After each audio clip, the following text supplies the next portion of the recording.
files using the link that will be provided in the chat if you have not done so already.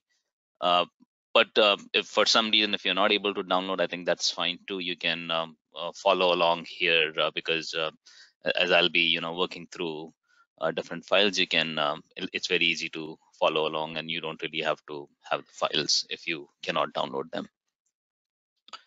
Okay, so right now we'll see how to run the model. So assuming you have this model set up, go ahead and unzip the model file. And when you unzip this file, which goes by the name NERPMAB.zip, you will see this sort of a folder structure. We went over the whole folder structure yesterday. And then you would see two version files in this folder. One is NERPM D2 2015 _MAZ, and then another one 2045. So the NERPMAB has been designed to have each scenario in a separate version file. So NERPMAB currently it comes with two predefined scenarios, a base 2015 and a forecast 2045. And both of these scenarios are in separate version files. But it doesn't have to be that way always. Visum does have a built-in scenario management structure.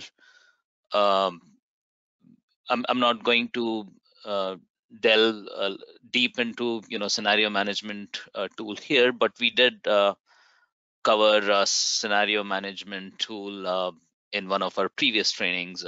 If you are interested to learn more about how to use the scenario management tool in Visum, you can refer to D1 training, and you would find recordings from those trainings where we covered this in much detail. But just to give you an overview of what is possible using Visum's scenario manager, it has a built-in scenario manager structure.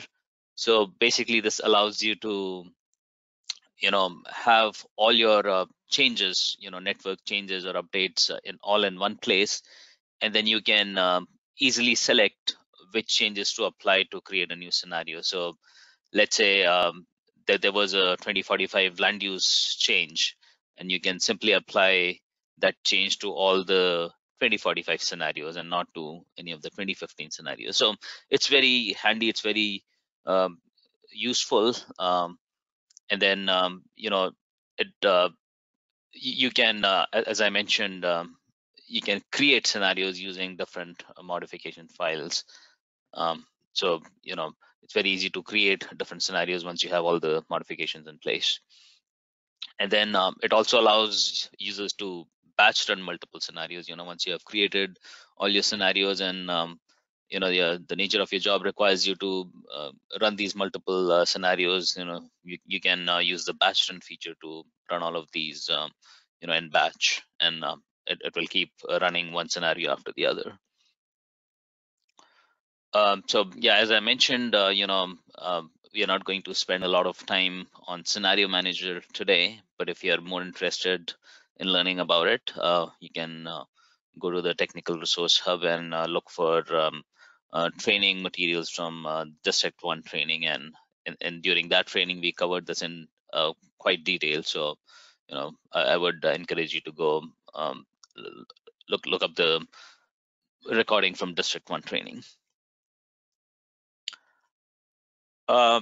So in this training, or the model, the way NERPMAB is set up, there are scenarios are set up using multiple version files. So currently there are only two scenarios in NERPMAB setup. There is a 2015 and 2045 scenario.